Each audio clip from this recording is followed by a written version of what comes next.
Dans cette vidéo tutoriel, vous verrez les différentes étapes pour la configuration de votre projet dans la nouvelle console d'administration Perconnex. D'abord, rendez-vous dans la section Configuration du projet.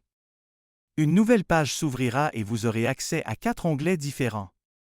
Configuration, rôle, groupe et réseaux sociaux. La première étape cruciale est l'activation de votre projet. Celle-ci donne accès aux utilisateurs à leur profil et au tableau de bord. Ensuite, vérifiez les informations saisies lors de la création du projet, le titre, le fuseau horaire, la date de début, la date de fin et, si nécessaire, la date de fin des inscriptions.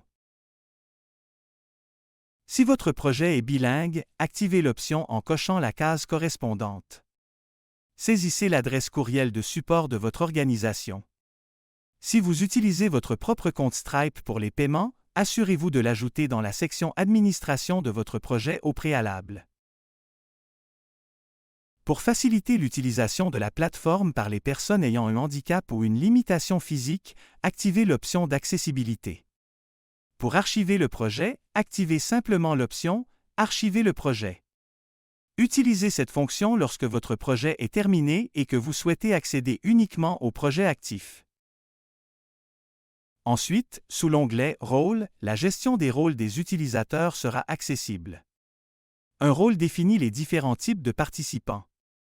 Chaque utilisateur doit obligatoirement se voir attribuer un rôle unique. Il n'est pas possible d'assigner plus d'un rôle par utilisateur. Les rôles permettent de définir les permissions dans divers contextes, tels que le formulaire de création de profil, les activités, les sections de la plateforme et la communication avec tous les participants ayant ce rôle via l'envoi de courriels manuels. Les statistiques des utilisateurs assignés à chaque rôle seront affichées. Les permissions ou modifications peuvent être définies en fonction du rôle en cliquant directement sur la ligne correspondante. Les rôles apparaissent sur les cocardes si vous utilisez l'option des cocardes préimprimées. Ils sont également visibles dans la section réseautage sous forme de petites pastilles. Vous pouvez choisir une couleur qui sera utilisée dans les deux cas. En cliquant sur le rôle, il est possible de changer la couleur de la cocarde, de modifier le nom du rôle, d'ajouter une description et de gérer si le rôle est payant ou non. Finalement, les différents modules visibles dans le tableau de bord pour ce rôle peuvent être sélectionnés.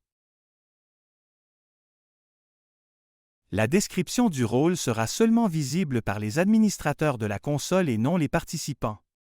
En indiquant « Rôle non payant », ceci implique qu'aucun paiement ne sera exigé au moment de l'inscription. Cette fonctionnalité est habituellement utilisée pour l'équipe organisatrice du projet. Il est possible d'ajouter des catégories ou des groupes et d'identifier des ensembles de participants pour bien représenter la structure de la plateforme, que ce soit des équipes, des départements, des statuts hiérarchiques, des entreprises, des écoles, etc. Par exemple, vous pouvez créer des catégories afin de faciliter la navigation des groupes dans la plateforme. Les catégories et les groupes ne seront jamais visibles par les utilisateurs.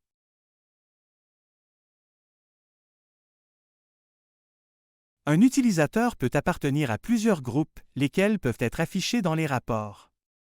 L'utilisateur doit d'abord être créé dans la section « Utilisateur » avant de pouvoir être ajouté à un groupe. Les groupes permettent d'attribuer des permissions dans les activités, sections de la plateforme, documents dans la médiathèque, etc. Lorsqu'un forfait ou billet est créé, il génère automatiquement des groupes d'utilisateurs qui apparaissent dans la section Billets. La section de gestion des réseaux sociaux dans le dernier onglet permet d'activer le partage d'un événement sur les réseaux sociaux en utilisant un lien généré automatiquement. Un message par défaut peut être ajouté pour apparaître lors du partage.